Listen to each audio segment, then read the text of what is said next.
يا رب الله ما طلعت شمس ولا غربت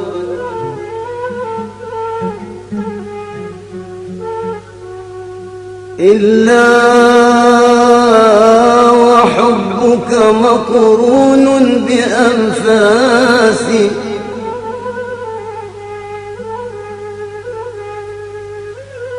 ولا تنفست مسرورا ومكتئبا إلا وأنت صهيلي بين أنفاسي ولا شربت شراب الماء من عطش إلا رأيت خيالا منك في الكاس.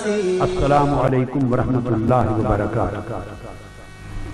معزز حاضرین اور خواتین و حضرات، اس رات کا جو موضوع ہوتا ہے بلکہ رمضان المبارک کے پورے آخری عشرے کی ہر رات کا جو موضوع ہوتا ہے، اس موضوع میں ہماری گفتگو کا مرکز و محور اللہ رہتا ہے. 10 راتیں اللہ کی باتیں ہوتی ہیں.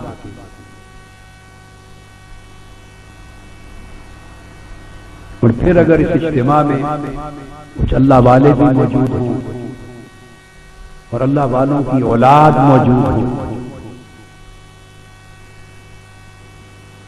جو اس ذکر کی لذت اور حلاوت اور شیرینی کو چکھتے ہیں، سمجھتے ہیں، اور جنہوں نے ان احوال کا تذکرہ جن کے کانوں نے سن رکھا ہے اور جن کی آنکھوں نے کچھ دیکھ رکھا ہے، تو میں جب انہیں اپنے سامنے بیٹھے پاتا ہوں تو میری طبیعت میں خود ایک فرحت ہوتی ہے. اس لیے میں ان بزرگوں سے جو سٹیج پہ جلوہ فروز ہیں ان سے کہتا ہوں کہ یہ آپ کا سٹیج ہے اور 27ویں شب پیر امین اور اسناد شاہ صاحب نے پوری زندگی کبھی مس نہیں کرنا، پیر خلیل الرحمان صاحب نے مس نہیں کرنا، کیونکہ آپ جب سامنے بیٹھتے ہوتے ہیں تو میری گفتگو میں خود مجھے لطف اور لذت کسی اور انداز کی آتی ہے. سیدنا امام حسن بصری رضی اللہ تعالیٰ عنہ جب مجالس سے زہد و علم سے خطاب کرتے تو دیکھتے تھے کہ کون کون بیٹھا ہے، کتنے لوگ بیٹھے ہیں جو میری بات کو سمجھیں گے. اور اگر ایسے لوگ اس مجلس میں مل جاتے جو ان کے ذکر میں اور ان کے ذکر کی حلاوت میں اور اس کی معرفت میں اس کے ساتھ شریک ہوتے تو امام حسن بصری کے کلام کا موضوع اور اس کی سطح ہی بدل جاتی رضی اللہ تعالیٰ. اور یہاں تو ماشاءاللہ ہزار کی تعداد میں وہ لوگ جامع المنہاج جامع مسجد کی 4 دیواری میں محصور بند بیٹھے ہیں اعتکاف مسنون کی وجہ سے، اور لاکھوں لوگ آج کی رات صرف اللہ کی باتیں سننے اور اللہ سے کچھ باتیں کرنے کے لیے. یہ مناجات کی رات ہے، یہ التجا و التماس کی رات ہے، یہ اللہ کے حضور حاجات اور دعوات کی رات ہے. آج کی میری گفتگو کا موضوع ہے اخلاص.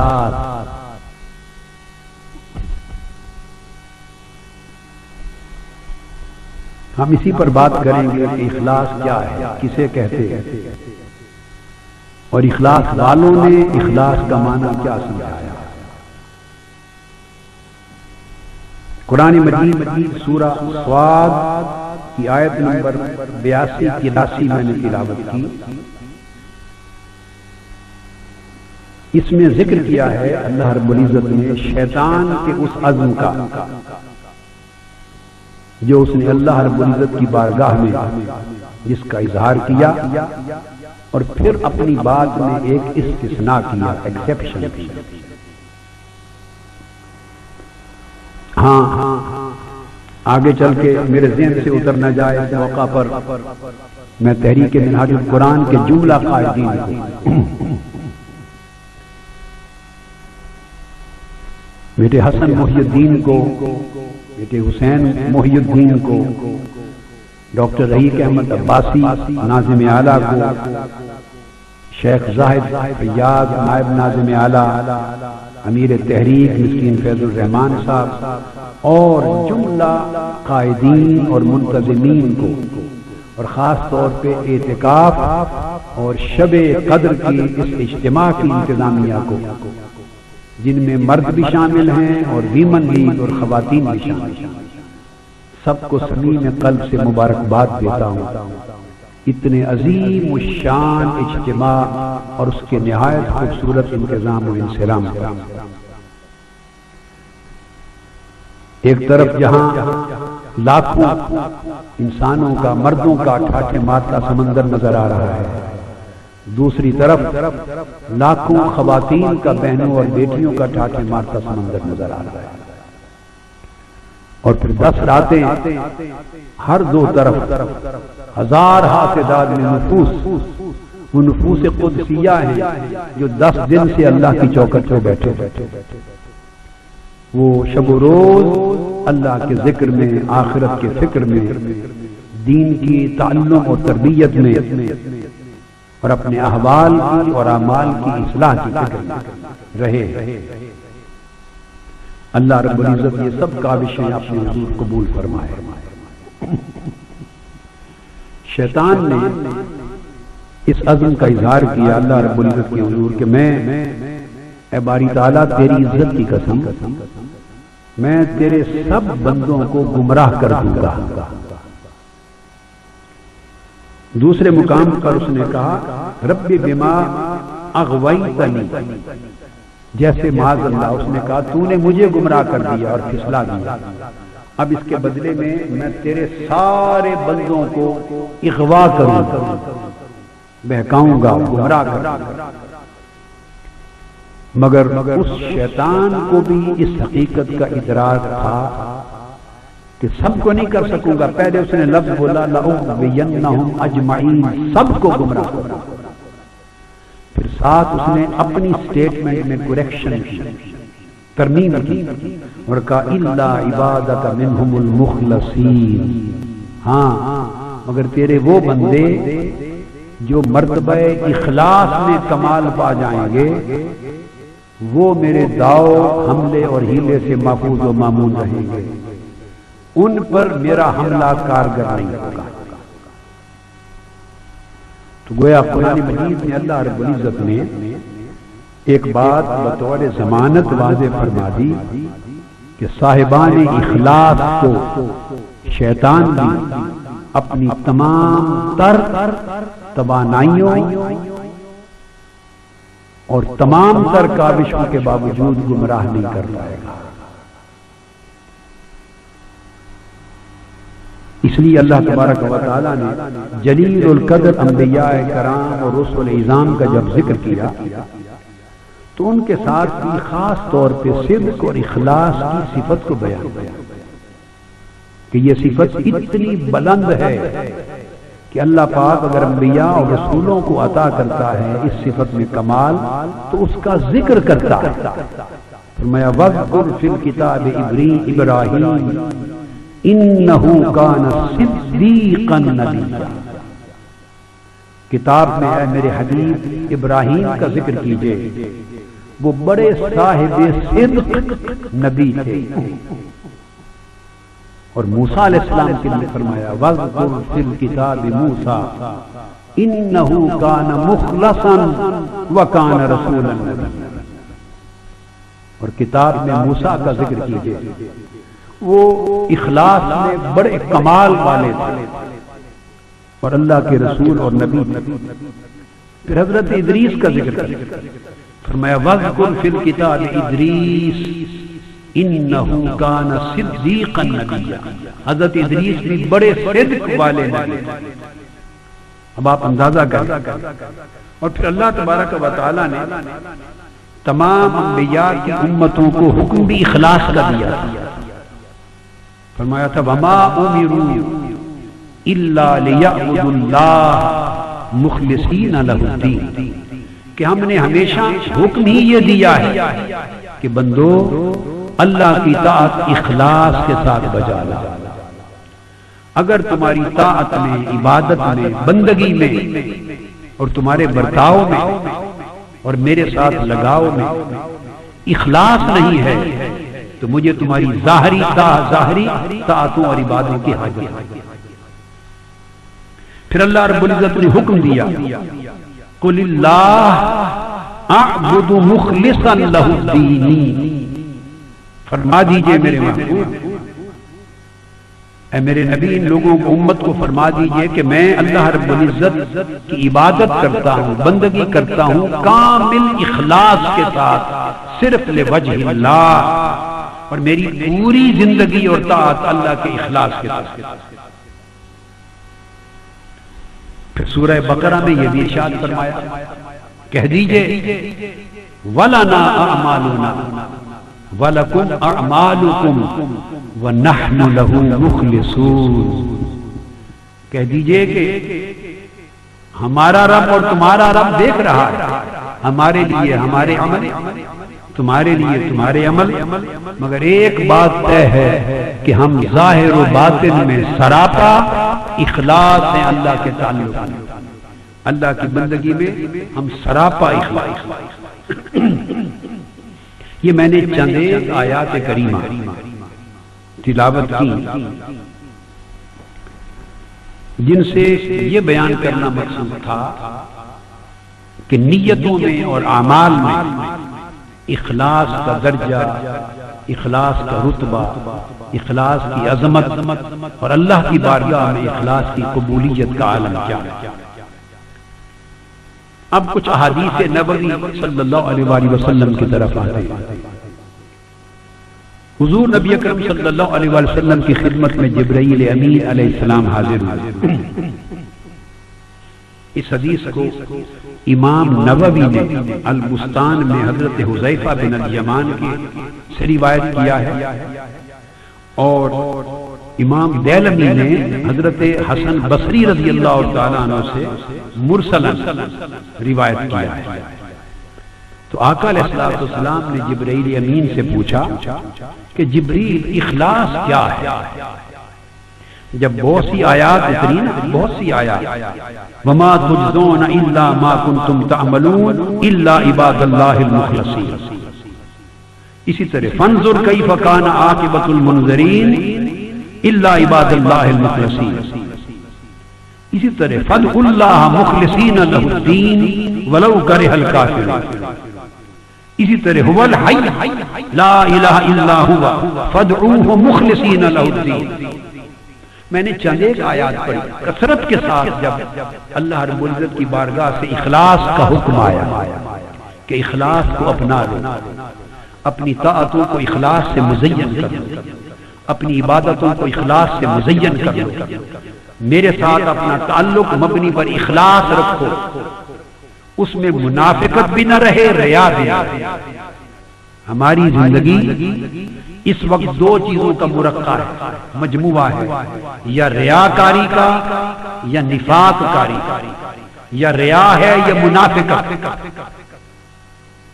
اللہ رب العزت نے ان دونوں چیزوں کی نفی کرتے ہوئے فرمایا کہ میرا بننا ہے تو اخلاص سے میرا بننا، خالصتاً میرا بننا، اس میں کسی کی شرکت غیرے نہ رہے. تو جب کثرت کے ساتھ فرمایا اخلاص کا جا بجا، تو آقا علیہ السلام نے پوچھا جبرائیل امین سے، جبریل بتاؤ کیا کہتے ہیں تم، اخلاص کیا ہے؟ سألت جبریل عن الاخلاص ما ہوا. تو جبرائیل امین نے جواب دیا فقال یا رسول اللہ صلی اللہ علیہ وسلم سألت رب العزت عن الاخلاص ما ہوا. جب مجھے اللہ پاک نے یہ آیتیں بہت ساری عطا کی کہ میں لے کے نازل ہوں، تو میں نے بھی یہی سوال اللہ پاک سے کیا، اور میں نے پوچھا باری تعالیٰ یہ اخلاص کیا ہے؟ اس پر اللہ رب العزت نے یہ جواب دیا فقال سر من اسراری، اخلاص میرے اسرار، میرے رازوں میں سے ایک راز ہے. اودعتہ قلب من احببت من عبادی. اللہ سبحان اللہ، یہ میرے رازوں میں سے ایک ایسا راز ہے کہ اپنے بندوں میں سے میں جن کے ساتھ محبت کرتا ہوں ان کے دلوں میں اس کو ودیعت کرتا ہوں. اپنے بندوں میں سے جن کے ساتھ مجھے محبت ہو جاتی ہے تو ان کے دلوں کو اس اخلاص کی دولت سے مالا مال کرتا ہوں. یہ میری محبت کا تحفہ ہوتا ہے جو اپنے محبین اور اپنے عابدین اور زاہدین کو اس اخلاص کی دولت سے نوازتا ہے. پھر آقا علیہ الصلوۃ والسلام سے سوال کیا گیا. صحابہ کرام نے پوچھا ان النبی صلی اللہ علیہ وآلہ وسلم سئل عن الاخلاص. آقا علیہ السلام سے صحابہ کرام نے پوچھا آقا یہ اخلاص کیا ہے جس کا حکم بار بار آ رہا ہے. فقال، بڑے سادہ لفظوں میں آقا علیہ السلام نے پورے اخلاص کا مضمون سمجھ دیا. فقال ان تقول ربی اللہ ثم تستقیم کما امرت. آقا علیہ السلام نے فرمایا لوگوں اخلاص یہ ہے کہ جب تم زبان سے کہو کہ میرا رب اللہ. اب آپ سارے آنکھیں بند کر کے زبان اور دل دونوں کو یک آواز بنا کر کہے نا، میرا ہر شخص کہے میرا رب اللہ. اللہ پر آواز بلند کرے، کہیے، ہاتھ اٹھا کر کہیے میرا رب اللہ. فرمایا کہ اخلاص یہ ہے کہ جب اے بندے تو کہے کہ میرا رب اللہ ہے، ثم تستقیم کما امرت، پھر اس کے بعد تیرا حال یہ ہو جائے کہ اللہ پاک نے جو جو حکم دیے ہیں تمہیں، جو حکم دیے ہیں، پھر تمہاری ساری زندگی اللہ کے ہر حکم پر ظاہراً اور باطناً استوار ہو. یعنی جب تو کہے کہ میرا رب اللہ ہے تو تیرا قول پھر اللہ کے ساتھ وفاداری قائم کرے، وفاداری کے ساتھ سچی تابعداری قائم کرے اور سچی تابعداری کو شان استواری عطا کرے. جب کہہ دیا رب اللہ ہے تو پھر اس کے وفادار ہو جاؤ، پھر اس کے تابعدار ہو جاؤ اور عمر بھر اس پر استوار ہو. آقا نے فرمایا یہ تین لفظ جو میں نے اردو میں کہے یہ آقا علیہ السلام کی حدیث کا لب لبا. فرمایا جب اللہ کو رب مان لو اور پھر اس کا رب ماننا تمہارے قلب و باطن میں یوں اتر جائے اور تمہارے اعمال کو اور احوال کو، ظاہر کو اور باطن کو، تمہارے اعضاء اور جواہر کو اور تمہاری قلب و روح کو وہ حالت دے دے کہ تمہارے اندر اور باہر کے انگ انگ سے یہ لفظ نکلے کہ اللہ ہے، رب اللہ ہے. پھر اللہ کے تعلق میں کوئی شریک نہ رہے، اللہ کی طرف توجہ اور التفات میں کوئی شریک نہ رہے، اللہ کے لیے محبت اور رغبت میں کوئی شریک نہ رہے، اس کی طاعت اور عبادت میں کوئی شریک نہ رہے، اس کا امر اور حکم ماننے میں کوئی شریک نہ رہے. تو پھر یہ کیفیت ہو جائے تو اس کا نام اخلاص. ایک اور حدیث ہے جسے امام سہل بن عبداللہ التستری نے روایت کی. لقد سئل رسول اللہ صلی اللہ علیہ وسلم عن الاخلاص. ایک اور موقع پر آقا علیہ السلام سے سوال کیا گیا یا رسول اللہ صلی اللہ علیہ وسلم اخلاص کیا ہے؟ تو آقا کا جواب سنا. آقا نے فرمایا قال ان تسلم للہ قلبک. بندے تو اپنے دل کو اللہ کے سپرد کر دے، تیرا دل نیاز مندی کے ساتھ، سچائی کے ساتھ اللہ کے حضور جھک جائے اور تیرے دل میں اللہ کے سوا کوئی اور نہ رہے.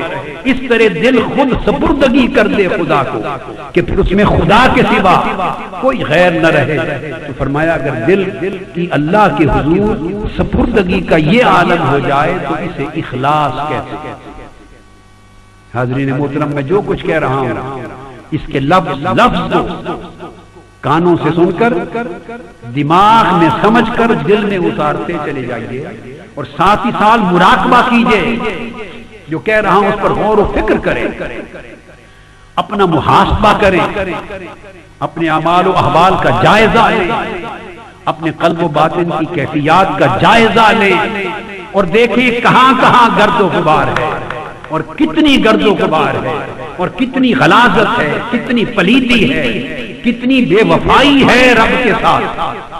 ان جگہوں کی ٹوہ لگائیں اور جب وہ جگہ ملے تو ساتھ ہی ساتھ مجھے سنتے جاؤ اور صفائی کرتے جاؤ اور اخلاص کے نور سے قلب و باطن کو روشن کرتے جاؤ۔ کچھ لے کر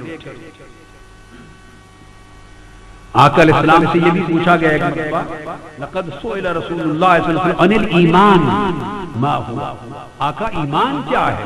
آپ نے فرمایا فقال الاخلاص، اگر سچی بات پوچھتے ہو تو ایمان اخلاص کرنا۔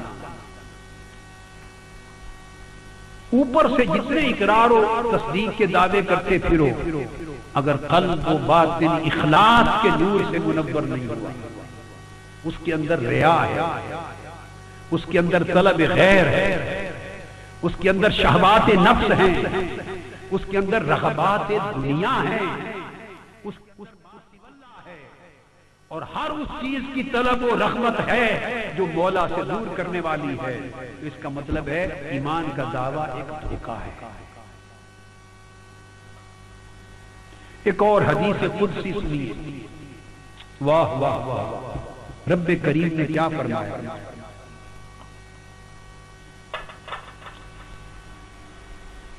اس کو بھی امام سعد بن عبداللہ التستری نے روایت کیا کہ اللہ رب العزت فرماتے ہیں، یقول اللہ تعالی، اپنے بندے کو کہتا ہے اللہ پاک، انا خیر شریک، یہ جو ایک کام ہوتا ہے یا کاروبار، اس میں دو شریک ہوتے ہیں نا، پارٹنر۔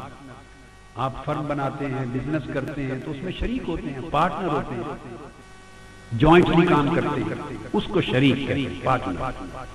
اللہ پاک نے فرمایا لوگو انا خیر شریک، میں بہت اچھا پارٹنر ہوں، بہت اچھا شریک ہوں، میرے جیسا اچھا پارٹنر کوئی نہیں۔ کیسے؟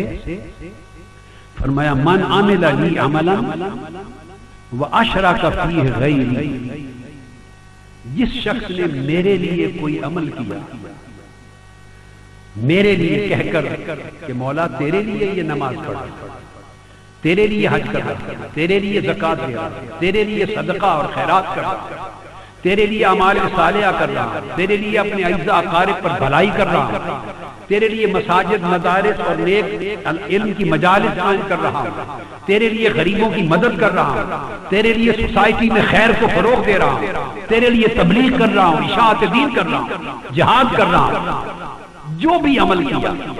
اور اس نے کہا کہ باری تعالیٰ تیرے لیے کیا ہے، وَأَشْرَكَ فِيهِ غَيْرِي، اور پھر اس نیت میں میرے سوا کسی اور کو بھی شریک کر دیا، یعنی کمل تو نیک کیا میرے لیے، مگر تھوڑی سی دنیا داری بھی داخل کر دی کہ چلو لوگ بھی مجھے سخی کہیں، کریم کہیں، لوگ بھی مجھے عالم کہیں، لوگ بھی مجھے مجاہد کہیں، لوگ بھی مجھے بڑی بزرگ ہستی کہیں، لوگ بھی میرا احترام کریں، لوگوں کے ہاں میری تکریم بڑھے، دیکھیں کہ ایسے اعمال والا آدمی ہے، لوگ بھی میری طرف متوجہ ہوں۔ اگر آپ نے کوئی عمل میرے لیے کیا اور پھر اس میں تھوڑا سا بھی کسی غیر کو شریک کر دیا، تمہاری نیت میں کوئی شامل ہو گیا، پارٹنر آ گیا، تو فرمایا میں اتنا اچھا پارٹنر ہوں کہ ترکتہ لغیری، میں سارا عمل اس غیر کے لیے چھوڑ کے خود الگ ہو جاتا ہوں، سارا عمل چھوڑ دیتا ہوں کہ جس ایک دوسرے کو تم نے شامل کیا ہے، شراکت کی ہے اس نیت میں، عمل میں، اس خیرات میں، حسنہ میں، اب تو سارا اسی کو دے دے اور میں ودڈرا کرتا ہوں، میں سارا عمل اس کے لیے چھوڑ دیتا ہوں اور خود الگ ہو جاتا ہوں۔ اس کا مطلب یہ ہے کہ اگر نیت ممتزجہ ہو گئی، اس میں امتزاج ہو گیا، ملاپ ہو گیا، ملاوٹ ہو گئی، کسی غیر کے ساتھ داخلہ ہو گیا، تو پھر اس کے بعد اللہ پاک فرماتے ہیں نہ میرا اس عمل سے تعلق رہا، نہ اس عمل کا مجھ سے کوئی تعلق رہا۔ آپ دیکھیے سامنے ہم کن کے سائے میں بیٹھے ہیں، حضور قدوۃ الاولیاء نائب سیدنا غوث العظم جیلانی،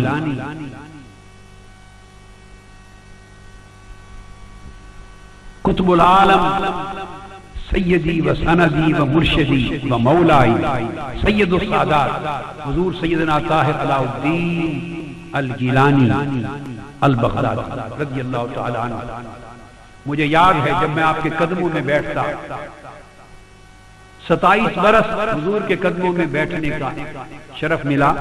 کئی بار میں نے آپ کی زبان مبارک سے یہ سنا، اور وہ یہ فرماتے تھے کہ جتنے نیک اعمال علماء کرتے ہیں، دین کی دعوت اور تبلیغ کا فریضہ انجام دینے والے کرتے ہیں، قال اللہ اور قال رسول کرنے والے کرتے ہیں، اور دین کی خدمت کرنے والے جتنی کثرت کے ساتھ شب و روز نیک اعمال کرتے ہیں، اگر اللہ تعالیٰ ان کے دل کو کامل اخلاص سے نواز دے تو مجھے فرماتے کہ ان میں سے آدھے ولی اللہ ہو جائے، آدھوں کو اولیاء کا درجہ دے.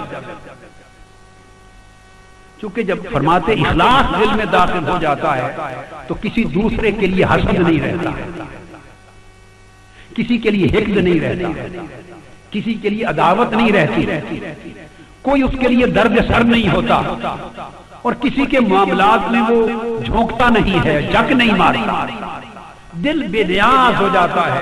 اخلاص کا معنی یہ ہے کہ دل کا چہرہ صرف مولا کو تکے، اور مولا کے سوا کسی اور کا نہ خیال رہے، نہ رجحان رہے، نہ دھیان رہے، نہ گیان.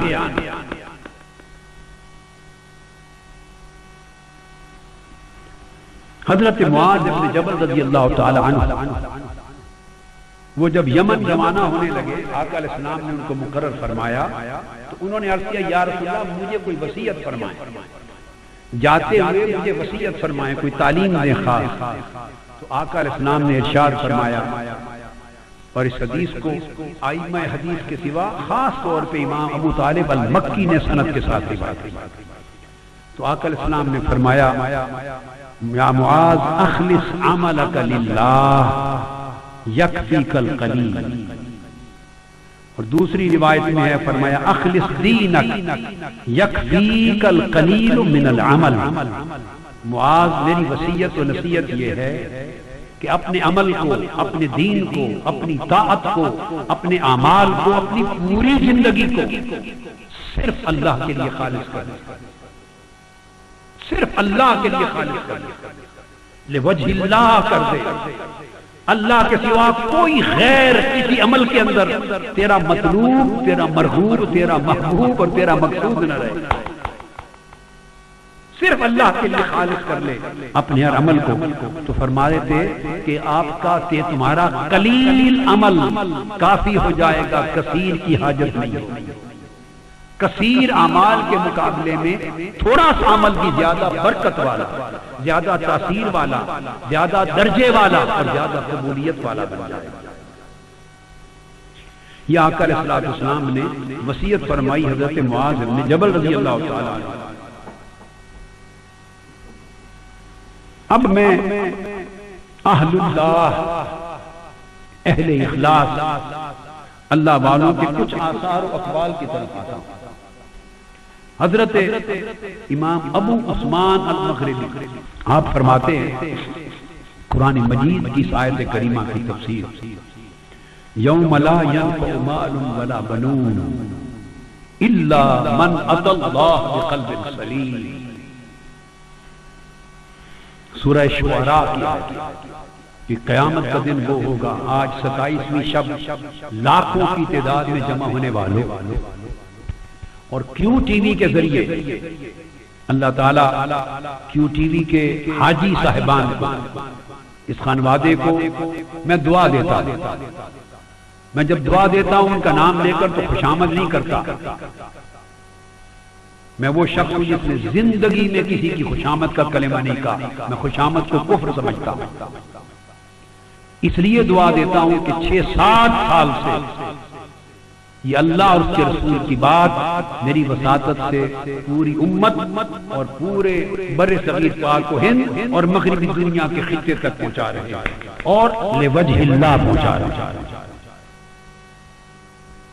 یعنی فی سبیل اللہ، میں کہوں گا فی سبیل اللہ پہنچا رہے ہیں. اللہ اس کو لوجہ اللہ کی تو توفیق ہر ایک کو دے دے اور ان کو اور بھی اخلاص کی دولت سے نواز دے، مگر فی سبیل اللہ بغیر کسی مال و دولت کے لالچ کے ہمارے ساتھ ان کا معاملہ مال و دولت کا، ہم نے آج کے دن تک ان کو ایک پیسے کا بزنس بھی نہیں دیا، ایک پیسے کی کمرشل ایڈ بھی نہیں، ایک پائی کی۔ میں کروڑوں لوگ سن رہے ہیں اور وہ خود سن رہے ہیں اور میرا اللہ کا ایک پائی کی کوئی ایڈ بھی نہیں کہ ہم ان کا خرچہ اٹھائیں، مگر لائیو 27ویں شب کا خطاب ہے، پوری کائنات انسانی کو سناتے ہیں، حضور کے میلاد کا خطاب پوری کائنات انسانی کو سناتے ہیں، علاوہ اس کے تو اس کیو ٹی وی کے ذریعے جہاں جہاں لوگ کروڑوں لوگ سن رہے ہیں اور 3، 4 یا 5 ملین افراد، 50 لاکھ سے زائد افراد ہندوستان میں منہاج ٹی وی جو کیو ٹی کیا نام ہے اس کا، M Q I T V ہے، M Q I T V کا جو نیٹ ورک ہے، ہمارے کیو ٹی وی کے علاوہ بتا رہا ہوں ایم کیو آئی نیٹ ورک پہ بھی 50 لاکھ کے قریب لوگ سن رہے ہیں، اور باقی دنیا میں کیو ٹی وی پوری دنیا شرق و غرب تک پہنچا رہا ہے۔ میں سب کو یہ سنانا چاہتا ہوں، دل کا دکھ سنانا چاہتا ہوں، اور وہ یہ کہ قیامت کا دن ہوگا، اس پر غور کریں۔ اللہ پاک نے فرمایا اس دن کسی شخص کو اس کا مال اور اس کی اولاد کام نہیں آئے گی، مال و دولت ادھر رہ جائیں گے۔ لوگوں جس مال و دولت کے کمانے کے لیے زندگی برباد کرتے ہو، حرام کاریاں حرام خوریاں کرتے ہو، کرپشن کرتے ہو، لوگوں کے حقوق پر ڈاکے ڈالتے ہو، بددیانت اور خیانت اور بددیانتی کرتے ہو، کم تولتے ہو، بے ایمانی کرتے ہو، ملاوٹ کرتے ہو، رات دن ہرس کر کر کے مال کو بڑھاتے رہتے ہو، پوری زندگیاں اس مال اور دنیا کے سپرد کر رکھی۔ اللہ پاک نے فرمایا یہ مال نہ قبر میں نہ قیامت میں تمہارے کام نہیں آنے والا، یہیں کا یہیں دھرا رہ جائے گا۔ ایک پائی اور ایک دمڑی تمہاری میت کے ساتھ قبر میں نہیں جائے گی، وہ پچھلے لے جائیں گے وارث، نہ قیامت کے دن مال آئے گا۔ اولاد بھی تمہیں قبر کی مٹی کے اندر دبا کر واپس چلی آئے گی برستے آنسوؤں کے ساتھ، وہ بھی قبر میں نہیں جائیں گے، کوئی عزیز سے عزیز تر بھی قبر میں نہیں جائے گا۔ اور قیامت کے دن ہر عزیز، ہر رشتہ دار، ہر دوست دشمن ہو جائے گا۔ الاخلاء یومئذ بعضهم لبعض عدو، دشمن ہو جائیں گے، تو پھر کون کام آئے گا؟ اللہ رب العزت نے فرمایا الا من اتى اللہ بقلب سلیم، سوائے اس شخص کے وہ احوال قیامت سے بچ جائے گا، وہ قیامت کی نفسا نفسی سے بچا لیا جائے گا، قیامت کی پریشانیوں سے بچا لیا جائے گا، اسے قیامت کی ہولناکیاں اثر نہیں کریں گی، وہ قیامت کے دن بھی مسکرا رہا ہوگا، مطمئن ہوگا، پرسکون ہوگا، ان کے چہروں پر نور ہوگا، نور کے دمبروں پر براجمان ہوگے، رب کے عرش کے دائیں بائیں پرکیف حال میں بیٹھے ہوں گے۔ کون لوگ؟ جو اپنے قلب سلیم اخلاص بھرے دل کے ساتھ مولا کے پاس آئے ہیں، جنہوں نے زندگی اس طرح گزاری کہ دل میں مولا کے سوا کسی غیر کو جگہ نہ دی، اور ساری زندگی خالصتاً لوجہ اللہ، اللہ کے لیے رہے۔ اس طرح فرمایا متقین بھی تمہارے کام آئیں گے، اولیاء صالحین کہ وہ صاحبان اخلاص، انہیں اپنی تو فکر نہیں ہوگی۔ سن لو، اولیاء اور صالحین کو اپنی تو فکر نہیں ہوگی کہ ان کے ساتھ رب کا وعدہ ہو چکا ہے، لا خوف علیہم ولا هم یحزنون، انہیں نہ کوئی خوف ہوگا نہ کوئی حزن اور غم ہوگا۔ وہ تو لہم منابر من نور ان وجوہہم لنور وثیابہم لنور، وہ تو نور کے ممبروں پر بیٹھے ہوں گے، حول العرش، اللہ کے عرش کے ارد گرد ان کے چہرے اور کپڑے نور ہوں گے، ان کو تو اعزاز ہوگا، کرامت ہوگی، اپنی تو فکر نہیں ہوگی۔ تو ان اللہ والوں کو، اخلاص والوں کو، کرامت والوں کو پھر فکر کس کی ہوگی؟ وہ اپنی فکر سے قیامت کے دن بھی بے نیاز ہوں گے۔ وہ لمحے لمحے کے بعد جب مولا کی طرف تکیں گے، عرض کریں گے باری تعالیٰ یہ بھی ہمارے ساتھ محبت رکھنے والے ہیں، ان کو بخش دے، ان کے دلوں میں بھی رتی اخلاص کی تھی، ان کے دلوں میں بھی رتی عقیدت کی تھی، یہ بھی طاعت کرتے تھے۔ کبھی کبھی جبینیں تیرے حضور سجدے میں جھکا لیتے تھے، کبھی کبھی تیری عبادت کا ذوق پیدا کرتے تھے، ان کی آنکھیں بھی کبھی کبھی تیرے محبت میں برکتی تھی، ان کے ہاتھ تیرے حضور توبہ کے لیے کبھی کبھی اٹھتے تھے، کبھی کبھی تیرے در پر معتکف ہو کے بیٹھتے تھے اور تیری باتیں سننے کے لیے سینکڑوں ہزاروں میلوں سے چل کر آتے تھے۔ باری تعالیٰ کچھ تو محبت ان کے دلوں میں تیری تھی نا کہ ساری رات جگرتے کرتے، وہ صرف کہیں گے باری تعالیٰ ان کو بخش دے، ان کو بخش دے، ان کو بخش دے، وہ شفاعت کرے۔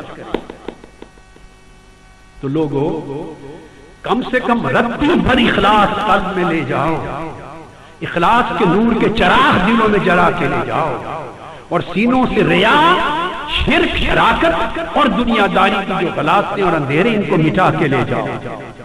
حضرت ابو عثمان نے فرمایا یہ جو آیت کریمہ ہے کہ جو اللہ کے حضور قلب سلیم کے ساتھ، سلامتی والے دل کے ساتھ حاضر ہوئے ان کو خیر ہوئے۔ فرمایا اس کے 4 درجے ہیں۔ ہائے ہائے، محترم پیر امین الحسنات شاہ صاحب اور پیر خلیل الرحمان صاحب اور مسکین فیض الرحمان صاحب، آپ ذرا میری طرف دیکھیں نا، میں آپ کو دیکھوں۔ فرمایا 4 درجے ہیں ایسے لوگوں کے جن کو قلب کی سلامتی نصیب ہوگی۔ پہلا درجہ اربع منازل، اول سلامت القلب من الشرک۔ پہلا درجہ تو یہ کہ ان کا دل شرک یعنی غیر کی شراکت سے پاک ہو۔ ہائے ہائے، میں شرک کا معنی بتا رہا ہوں، یہ بت پرستی کا شرک نہیں ہے، ان کے دل اللہ کے ساتھ غیر کی شراکت سے پاک ہوا، کسی اور کو اپنی نیتوں میں داخل نہ کرے۔ فرمایا دوسری منزل سلامت القلب من الاہواء، ان کے دل ہوائے نفس اور شہوات نفس سے پاک ہوں گے۔ تیسرا فرمایا سلامت القلب من الریا، ریاکاری اور دکھلاوے سے ان کے دل پاک ہوں گے۔ اور چوتھا اور سب سے اونچا درجہ یہ ہوگا سلامت القلب من کل شیء سوی اللہ، حتیٰ کہ ان کے دل اللہ کے ہر غیر سے پاک ہوں۔ اللہ کے کسی غیر کی گرد بھی ان کے دلوں کو نہیں چھوئے۔ یہ چوتھا درجہ ہے جہاں جا کے اخلاص کامل ہوتا ہے، اخلاص کامل ہوتا ہے۔ اور حضرت ابن عطا وہ روایت کرتے ہیں قرآن مجید کی اس آیت کی تفسیر، وَأَن لَيْسَ لِلْإِنسَانِ إِلَّا مَا سَعَىٰ، وہ جو قرآن مجید میں فرمایا کہ انسان کے لیے بس وہی کچھ ہے جس کی وہ سعی اور کوشش کرے گا۔ فرماتے اس کا معنی یہ ہے وہی کچھ ہے جس کی وہ کوشش کرے گا، سعی کرے گا۔ فرماتے ہیں وہ کوشش، اس سے مراد کیا ہے؟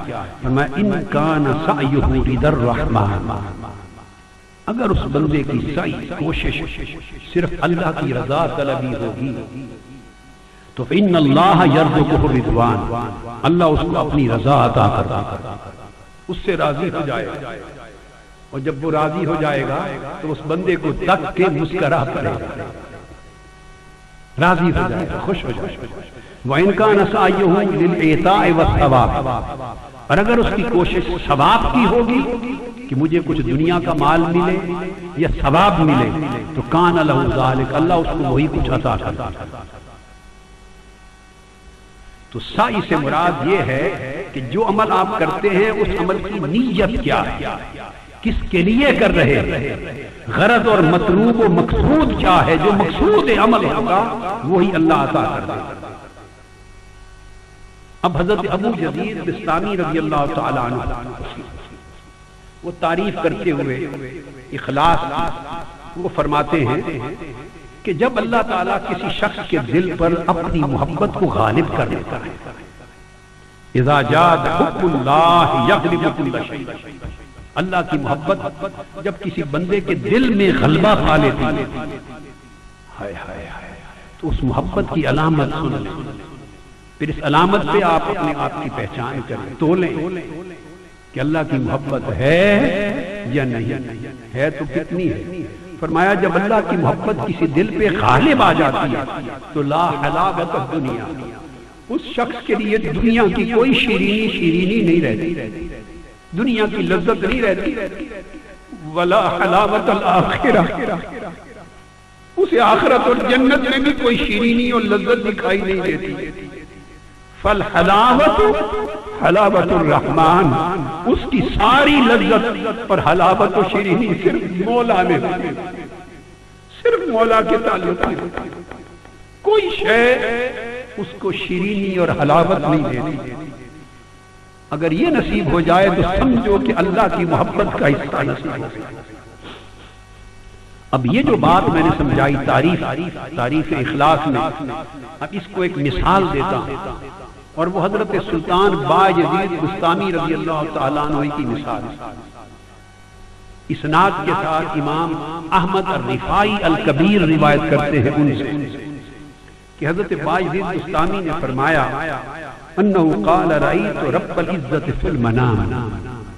حضرت بایزید بستامی فرماتے ہیں کہ ایک رات میں نے خواب میں اللہ کو دیکھا، اللہ کو دیکھا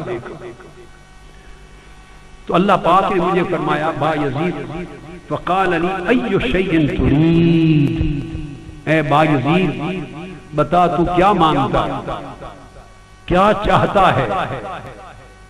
مجھ سے اللہ نے پوچھا کیا چاہتا؟ فقلت اريد اللہ اريد غیر ما تريد،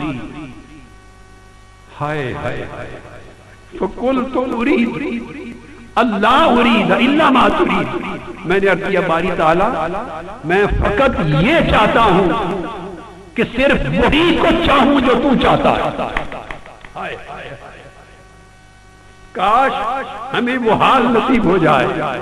اے شب قدر 27ویں کی مقدس رات میں جمع ہونے والوں، یہ دنیا یہی رہ جانی ہے، آخرت میں اس دنیا کے ارادے کام نہیں آئیں گے۔ یہ سودا لے کر جاؤ کہ عرض کرے تمہارا دل، تمہاری روح، انگ انگ پکارے مولا اريد اللہ اريد الا ما تريد، میں فقط یہ چاہتا ہوں کہ مجھے ایسا کر دے کہ صرف وہی چاہوں جو تو چاہتا، میری چاہت تیری چاہت میں فنا ہو جائے، میرا ارادہ تیرے ارادے میں فنا ہو جائے، میری طلب تیری طلب میں فنا ہو جائے، اور میری سوائے تیرے اور کوئی طلب نہ رہے۔ فرماتے ہیں کہ میں نے اللہ کے حضور اس کے سوال پر یہ جواب دیا، قربان جان اب اللہ کا جواب دیا، کاش کبھی ہمارے کان بھی مولا کا یہ جواب سنے، کبھی ہمیں بھی مولا کی یہ آواز آئے۔ اللہ پاک نے اس کے جواب میں کہا یا ابا یزید فقال انا لکا کما انت لی، اگر یہ بات ہے تو سن لو، میں تیرے ساتھ آج سے اسی طرح ہوں جیسے تو میرے ساتھ، یعنی تو میری چاہت کے سوا کچھ اور نہیں چاہتا تو آج کے بعد میں تیری چاہت کے سوا کچھ اور نہیں چاہتا، میں وہی چاہوں گا جو تو چاہے گا۔ بندہ بولے مولا میں صرف وہ چاہتا ہوں جو تو چاہے، اس بندے کو خدا جواب دیتا ہے بندہ اگر صدق اور اخلاص سے تو ایسا ہی ہے تو پھر میں وہ چاہتا ہوں جو تو چاہتا ہے۔ تو اس مرد حق کے لب انہوں کو اس کا ہلنا رب کی تقدیر بن جاتا ہے، اس کا کلام تقدیر رب بن جاتا ہے۔ پھر حضرت بایزید بستامی ہی روایت کرتے ہیں، واہ واہ واہ، اور رب کرم کتنا کریم ہے، کتنا کرم کرنے والا ہے بندوں کا۔ ہم تو مائل بکرم ہیں کوئی سائل نہیں، راہ دکھلائیں کسے راہ رب منزل ہی نہیں۔ آپ فرماتے ہیں کہ حسبت انی ذکرت، میں گمان کرتا تھا ابتدائے امر میں زمانے میں کہ میں اللہ کو یاد کرتا ہوں، لیکن جب میرے پردے اٹھے تو فیضا ہوا ذکرنی قبل ذکری اللہ، جب پردے اٹھے تو سمجھ میں آئی کہ نہیں وہ تو میرے ذکر کرنے سے پہلے میرا ذکر کرتا، میں نے جب اس کو یاد کیا تو مجھ سے پہلے وہ مجھے یاد کرتا۔ وحسبت انی اطلبہ، میں گمان کرتا تھا کہ میں اللہ کا طالب ہوں، اس کو طلب کرتا ہوں۔ جب پردہ اٹھا ہوا طالبنی قبل طلبی لہو، تو سمجھ آئی کہ وہ تو مجھ سے میری طلب سے بھی پہلے مجھے طلب کرتا۔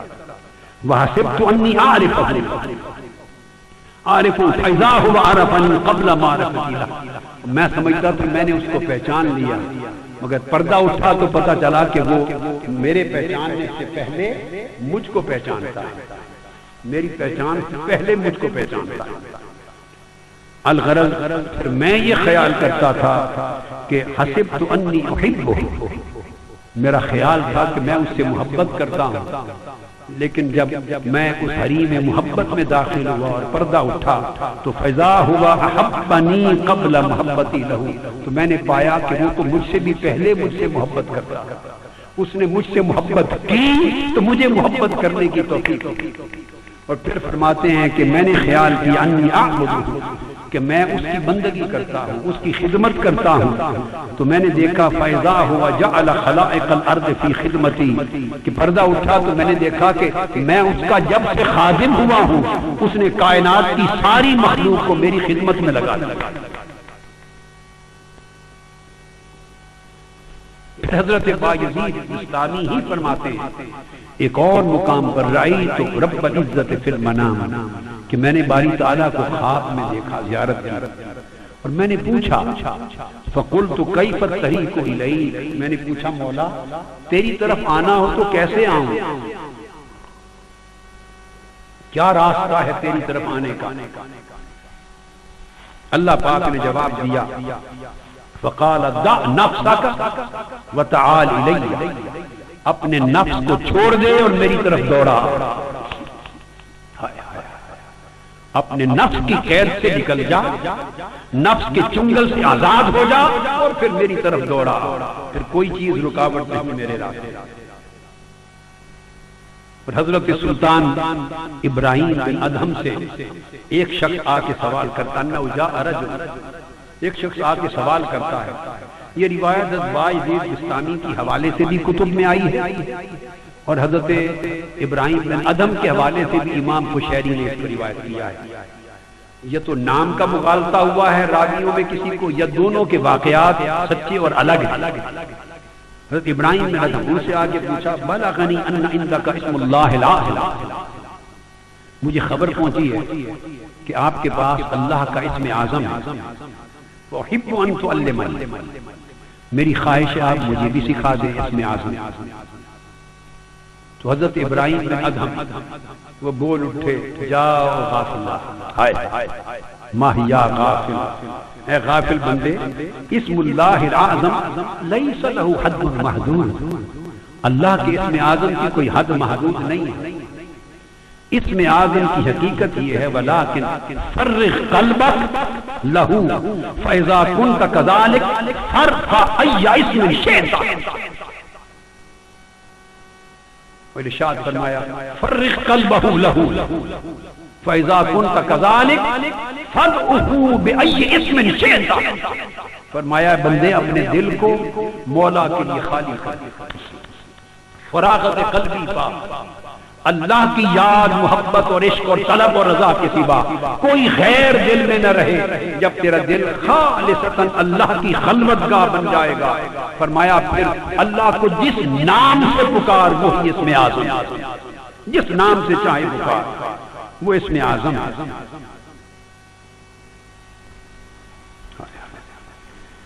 حضرت جنید بغدادی رضی اللہ تعالیٰ عنہ ان سے پوچھا گیا اسی اخلاص کہ اخلاص کیا ہے؟ آپ فرماتے ہیں فقال اخراج الخلق من معاملۃ اللہ والنفس من معاملۃ الخلق۔ اب یہ قول سیدنا غوث العظم رضی اللہ تعالیٰ عنہ کا بھی ہے غنیۃ الطالبین میں، اس میں آپ فرماتے ہیں کن مع الخالق بلا خلق وکن مع الخلق بلا نفس، فرمایا کہ اخلاص یہ ہے کہ جب تو اللہ کے ساتھ معاملہ کرے تو مخلوق درمیان میں نہ رہے، مخلوق کا دھیان درمیان میں نہ رہے، اللہ کے ساتھ معاملہ کرے خلق کو نکال دے، اور جب خلق اور مخلوق سے معاملہ کرے تو نفس کو نکال دے، پھر نفس کو درمیان سے نکال دے۔ اگر تیرا حال اللہ کے ساتھ معاملے میں اور خلق کے ساتھ معاملے میں ایسا ہو جائے تو پھر تو صاحب اخلاص اور یہی حضرت ابراہیم بن ادہم رضی اللہ تعالیٰ عنہ. اب مجھے معلوم ہے چونکہ اختتام پر دعا بھی کرنی ہے تو میں اس کو اپنے نہ صرف اختتام کی طرف بلکہ سمجھیں کہ اس کے منتہا کی طرف لے جا رہا ہوں. سبجیکٹ کو اپنی کلائمیکس اور اپنی آخری جو حصہ ہے اس کی طرف تیزی سے جا رہا ہوں. ابراہیم بن ادہم رضی اللہ تعالیٰ عنہ وہ فرماتے ہیں غایت ہمتی و مرادی، اب دل و جان جس روح کان سب ایک طرف متوجہ ہو جائے. اب تک قرآن مجید کی آیات کی تفسیر تھی، احادیث نبوی تھی، پھر آثار و اقوال تھے. اب احوال کی بات ہو رہی ہے کہ ان کے حال کیا صاحبان اخلاص. آپ فرماتے ہیں کہ ابراہیم بن ادہم رضی اللہ تعالیٰ نے عرض کیا، فرمایا غایت ہمتی و مرادی من اللہ تعالی ان یجعل لی المیل الیہ. اللہ کے حضور میری مراد، میری دعا، میری آرزو کی انتہا یہ ہے، آخری التجا خدا کے حضور جس کے سوا میں اور کچھ نہیں چاہتا، وہ یہ ہے ان یجعل لی المیل الیہ کہ مولا میرے دل کے میلان کو، رغبت کو، محبت کو صرف اپنی طرف کر رہے، میرا دل صرف اس کی طرف رغبت اور محبت کے ساتھ جھک جائے اور ایسا جھکے حتی لا ارا شیئا دونہ، ایسا جھکے اور دل محبت الہی میں ایسا غرق ہو کہ مولا تیرے سوا مجھے اور نظر ہی کچھ نہ آئے، دکھائی کچھ نہ دے. ولا اشتغل باحد سوا، اور پھر میرا دل تیرے سوا کسی اور میں مشغول ہی نہ ہو. مولا اگر تو مجھ پہ یہ کرم کر دے تو پھر بے شک مجھے فنا کر عدم میں بھیج دے، ختم کر، پھر مجھے اور کسی شے کی طرف لے. اب حضرت رابعہ بصری رضی اللہ تعالیٰ عنہ یہی بات انہوں نے بھی فرمائی. وہ بیان کرتی ہیں اسی طرح الہی ہمتی و مرادی، میرے مولا میری آرزوؤں کی منتہا، میری دعاؤں کی منتہا، میری التجاؤں اور تمناؤں کی منتہا یہ ہے مرادی فی الدنیا الہجرت من الدنیا الی ذکرک، کہ اس دنیا میں جب ہوں تو میرا قلب دنیا کو چھوڑ کر تیری یاد کی طرف رہے، دنیا کو چھوڑ کر تیری یاد میں مائل اور شاغل رہے. وفی الآخرۃ الہجرۃ من الآخرۃ الی رؤیتک، جب تجھے مار دے مجھے جنت بھیج دے تو پھر جنت کی ہر شے سے میرا دل بے نیاز ہو کر صرف تیرے دیدار میں مائل. فرمایا اگر ان دو چیزوں کا وعدہ کر دے تو پھر مجھے فنا کرنا. یہ وجہ ہے کہ سیدنا موسیٰ علیہ السلام کی مناجات میں آتا ہے، حضرت موسیٰ علیہ السلام نے ایک روز مناجات میں اللہ کے حضور التجا کی. قال یا رب، باری تعالیٰ مجھے تعجب ہے، عجبت ممن یرجع ثم یرجع عنہ. باری تعالیٰ مجھے تعجب ہے، کئی لوگ ایسے دیکھے جو تیری طرف آئے اور جنہوں نے تجھے پایا اور تجھے پا کے پھر مڑ گئے، پلٹ گئے، یہ کیسے ہوا؟ فقال اللہ تعالی، اللہ پاک نے جواب دیا یا موسیٰ ان من وجدنی لا یرجع عنی وما رجع من رجع الا عن الطریق. اے میرے محبوب موسیٰ، جو مجھے پا لیتا ہے وہ پیچھے مڑ کے نہ دیکھتا ہے نہ پھر کے جاتا ہے. جو پا لیتا ہے پھر وہ کبھی چھوڑ کے نہیں جاتا. اور جن جن کو تو نے دیکھا کہ مڑ گئے وہ سب رستے سے مڑ گئے، توڑ تک پہنچے. انہوں نے میرے حضور اور میری بارگاہ کی لذتوں کو نہ دیکھا، حجابات نہ اٹھے تھے، راستے میں تھے اور راستے کی مشکلات کے باعث واپس مڑ گئے. ان کو اٹھا نہ سکے، مصائب و آلام میں صبر نہ کر سکے. جو میرے حضور پہنچ گیا وہ مڑ کے نہیں جاتا. اور حضرت ابو العباس بن عطا الادمی وہ روایت کرتے ہیں، ابو العباس محمد بن سہل فرماتے ہیں متا ظاہرت علی عبد الاخرہ فانیت کی جنب الدنیا، کہ مردان اخلاص کا عالم یہ ہے کہ جب وہ دنیا میں ہوتے ہیں اور دنیا میں رہتے ہوئے ان پر آخرت کا نور روشن ہو جائے، اگر آخرت کا حسن انہیں دکھائی دے تو اسی لمحے ان کی دنیا ان کی نگاہ سے فنا ہو جاتی، پھر دنیا دکھائی نہیں دیتی۔ وَمَتَى ظَهَرَتْ عَلَى الْعَبْدِ مُشَاهَدَةُ الْحَقِّ فانی یا انہو ما دون الحق، اور جب وہ آخرت میں جائیں گے جنت میں، اور جس دن پردہ اٹھے گا اور اللہ کا جلوہ حسن ان پر آشکار ہوگا تو ان کی نگاہوں سے جنت اور آخرت بھی فنا ہو جائے گا، پھر انہیں آخرت میں بھی کوئی نعمت دکھائی نہ دے۔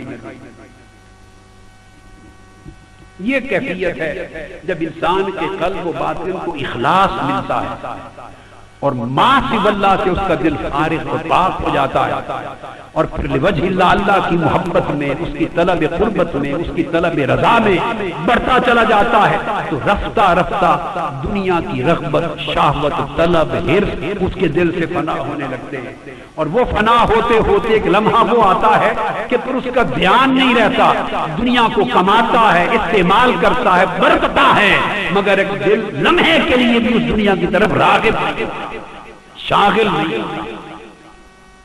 حضرت ذوالنون مصری رضی اللہ تعالیٰ عنہ فرماتے ہیں کنت حاجا فاذا بشاب، میں حج پر تھا اور کعبے کے طواف میں مصروف تھا، طواف کعبہ کے دوران میں نے ایک جوان دیکھا، عارف جوان، یقول الہی قد اجتمع وفدک وانت اعلم فما انت صائم،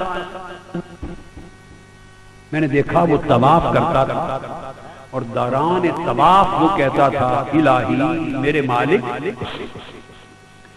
تیرے گھر بہت مہمان آ گئے تھے، آپ بھی سن لیں آج کی رات ہم سب جمع ہیں۔ وہ جوان کہتا تھا مولا تیرے در پہ بڑے مہمان تیرے آ گئے، تیرے طلبگار آ گئے، زائر آ گئے، اب تو ہی بہتر جانتا ہے کہ تو ان کے ساتھ کیا سلوک کرے گا، کیا دے کے بھیجے گا۔ فرمایا جب اس نے یہ کہا تو آواز آئی، فسمعت صوتا، اس جوان کو آواز آئی جو حضرت ذوالنون مصری نے بھی سنی، جواب یہ تھا یقول وفدی کثیر وطلابی قلیل، ہاں میرے ہاں زیارت کو آنے والے تو بہت ہیں مگر خالص میری طلب کرنے والے بہت کم۔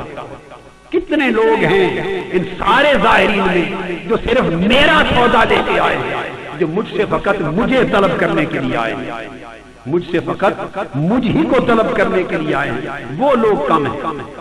یہ وہ بات ہے جو ایک روز حضرت باجی بستامی کے ایک مرید نے ایک شیخ سے سنی، ان کا نام ہے ابو موسیٰ الدبیلی۔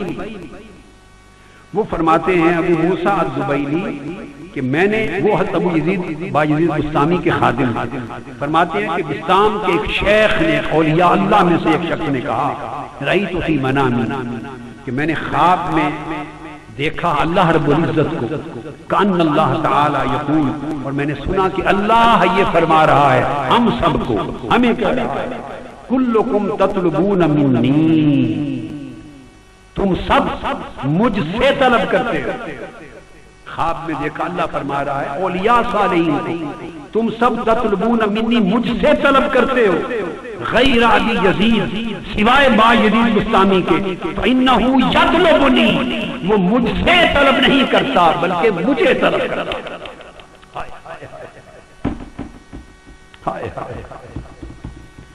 کلکم تطلبون منی وہو یطلبنی، تم سب مجھ سے طلب کرتے ہو مگر میرا باجزید مجھ سے نہیں، وہ مجھے طلب کرتا ہے۔ تو پھر کیا نتیجہ ہوا؟ فرمایا یریدونی وانا اریدہ، اب وہ مجھے چاہتا ہے اور میں اس کو چاہتا ہوں۔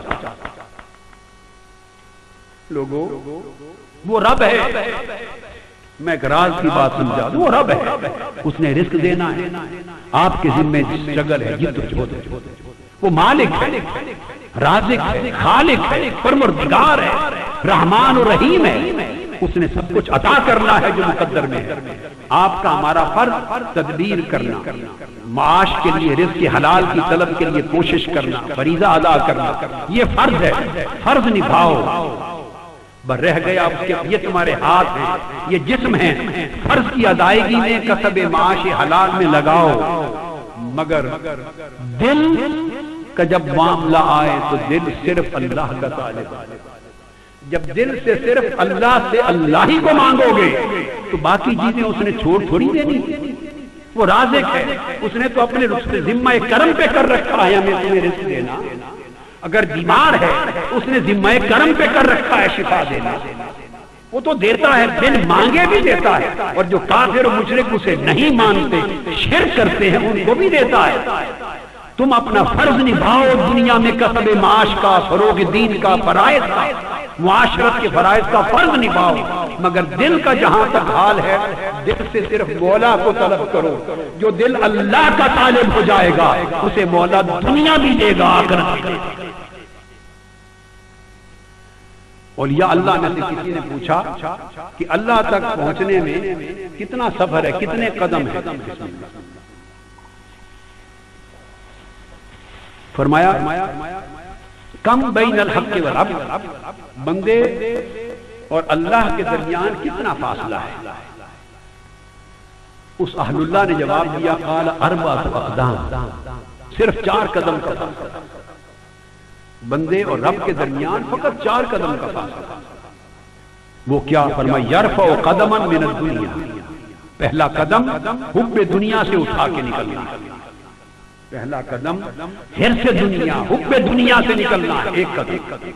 وقدما من الخلق، دوسرا قدم خلق کی، خواہ کوئی بھی شکل ہو، اس کی طلب و رغبت اور اس کی محتاجی کے تصور سے نکلنا ہے۔ وقدما من النفس، چوتھا قدم اپنے نفس اور اس کی شہوتوں کی دنیا سے باہر نکلنا ہے، اور چوتھا قدم قدما من الآخرہ، پھر آخرت کی نعمتوں کی طلب سے نکلنا ہے۔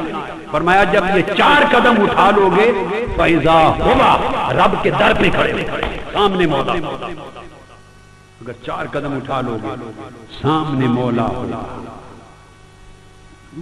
حضرت مالک بن دینار، ہائے ہائے سبحان اللہ، قربان جائیں جن لوگوں کے تذکرے آپ سن رہے ہیں اور میں کر رہا ہوں، وہی لوگ تھے، وہی زمانے تھے، وہی سنگتیں تھیں، وہی صحبتوں تھیں۔ وہ دور گزر گئے، وہ سنگتیں گزر گئیں، وہ رفاقتیں گزر گئیں، وہ مجلسیں گزر گئیں، وہ زمانے گزر گئے، وہ لوگ گزر گئے۔ ہم نے کیا دیکھا ہے بندگی کیا ہے، ہم نے کیا سمجھا ہے رب سے تعلق کیا ہے؟ ہم بھولے بھٹکے گمراہ طالبان دنیا، سگان دنیا، ہم دنیا کے کتے ہیں، ہمیں کیا خبر؟ ہم دنیا کی لذتوں کو سب کچھ سمجھ کے بیٹھے ہیں، کیا خبر کہ ان سے بڑی لذت کچھ اور بھی ہے، اس کی چاہت کریں۔ حضرت مالک بن دینار اور حضرت ثابت البنانی رضی اللہ تعالیٰ عنہ، 2 بزرگ، داخلہ علی رابع البصریہ،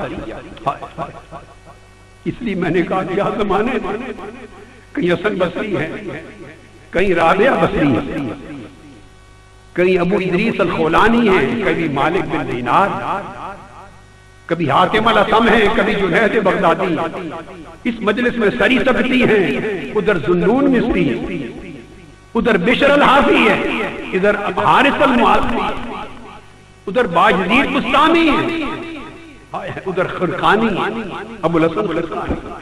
وہ کیا دور تھے، کاش ان ادوار کی معرفت میں سے کچھ لمحے، کچھ گرنے ہمیں نصیب کر دے میرے مولا۔ ہم بہت دور ہیں ان ادوار سے، مگر تیرے لیے بود اور قرب معنی نہیں رکھتا۔ ان کے پیالوں سے معرفت اور محبت کے، اپنے عشق اور قربت کے جو جان بھر کے پلائے تھے، ان کی تلچھڑ کوئی بچا کچا قطرہ نہیں دے۔ وہ دونوں آئے حضرت رابعہ بصریہ کے پاس، فقالت لمالک، حضرت رابعہ بصری نے کہا اے مالک بن دینار، اخبرنی لما تعبد ربک، اے مالک بن دینار مجھے بتا تو رب کی عبادت کیوں کرتا ہے، کیوں کرتا ہے رب کی عبادت؟ حضرت مالک بن دینار ان کی جوانی اوائل دور، جواب دیا شوقن الی الجنان، جنت کے شوق میں، جنت کے شوق میں۔ فقالت لثابت، پھر آپ نے پوچھا ثابت البنانی سے، اب تو بتا تو کیوں عبادت کرتا ہے رب کی؟ وہ کہنے لگے خوفا من النیران، دوزخ کے عذاب کے خوف سے۔ حضرت مالک نے کہا جنت کے شوق سے، حضرت ثابت نے کہا دوزخ کے خوف سے۔ فقالت انت یا مالک، اے مالک ابن دینار، تو مزدور ہے جو اجرت کے لیے کام کرتا ہے، تو مزدور ہے۔ یہی سیکھنے وہ ان عارفوں کے پاس جاتے تھے، تو مزدور ہے، اجرت کے لیے کام کرتا ہے۔ فرمایا اے ثابت، تو غلام ہے جو مالک کے کوڑوں کے ڈر سے کام کرتا ہے، کہ مالک کے کوڑے لگیں گے اس کے خوف سے کام کرتا ہے۔ دونوں کام اٹھے، طرف اٹھے اور پوچھنے لگے فقال اب انت یا رابعہ، اے رابعہ بصریہ، اسی لیے تو آئے ہیں کہ سیکھیں، آپ کس لیے عبادت کرتی ہیں؟ فقالت حبا للہ وشوقا الیہ، صرف رب کے عشق میں اور اس کے شوق میں، تاکہ اس کی قربت نصیب ہو جائے، اس کی مسکراہٹ کی ایک جھلک مل جائے، اس کا جلوہ حسن ملے، اس کے شوق میں اور اس کے عشق میں عبادت کرتی ہیں۔ نہ کوئی خوف نیران ہے اور نہ کوئی طلب جنان ہے۔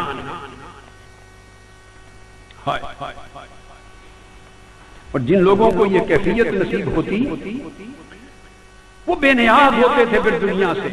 لوگوں دنیا کے مصائب و آلام پھر آپ کو پریشان نہیں کریں گے، دکھوں کا اثر طبیعتوں پہ نہیں ہوگا۔ یہ جو ہر وقت مصائب و آلام اپنی جگہ، مگر میں ایک راستہ بتا رہا ہوں، ایک راستہ ہے جو میں 4 نومبر کو بتاؤں گا انشاءاللہ، ایک حل ہے دنیا کو، قوم کو ایک حل ہے بتاؤں گا، وہ ایک ظاہری ایسپیکٹ ہے، مگر میں اس سے بڑی بات جا رہا ہوں کہ ارد گرد مصائب و آلام کی آگ بھی جلتی ہو تو یا نار کونی بردم و سلام علی ابراہیم، من ابراہیمی من کر لو، پھر ہر شے سلامتی میں بدل جاتی۔ ایک ولی اللہ کہتے ہیں کہ میں نے مسجد حرام میں ایک جوان دیکھا، میرے جوانوں لاکھوں کی تعداد میں جوان بیٹے بیٹی آئے ہیں، میں آپ کی جوانیوں میں نور اللہ کی محبت کا دیکھنا چاہتا ہوں۔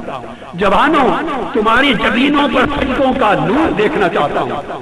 جوانوں تمہاری جوانیوں میں تقویٰ طہارت کا نور دیکھنا چاہتا ہوں۔ جوانوں تمہارے دلوں میں رب کا شوق اور لذت محبت دیکھنا چاہتا ہوں۔ جوانوں تمہیں اللہ پاک کی طلب قربت کا شائق دیکھنا چاہتا ہوں، اور تمہیں اللہ کی قربت کی طرف رواں دواں مسافر دیکھنا چاہتا ہوں۔ جوانوں زندگیاں بدل لو، ہماری عمر کو پہنچو گے تو پچھتاؤ گے۔